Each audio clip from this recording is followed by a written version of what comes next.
İndisə bir lətifə ərz eləyək qulluğunuza istəylilər.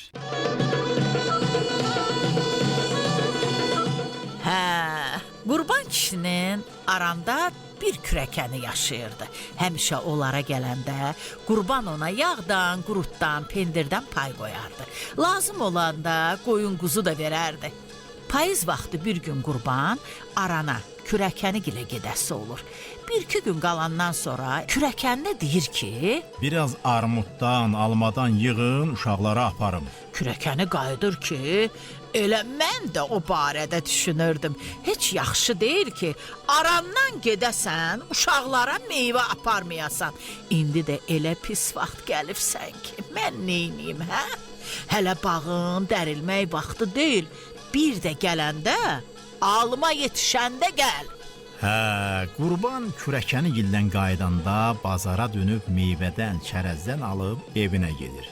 Gün keçir, həftə adlayır. Kürəkən qurban gilə gəlib çıxır. Gedən başlayır ki, biraz qurut qoyun, uşaqlar xəngəl istəyir. Qurban yalandan köksünü ötürüb deyir. Elə mən də onu düşünürdüm. Günah sənin özündədir. Bir də gələndə qurut yetişəndə gəl.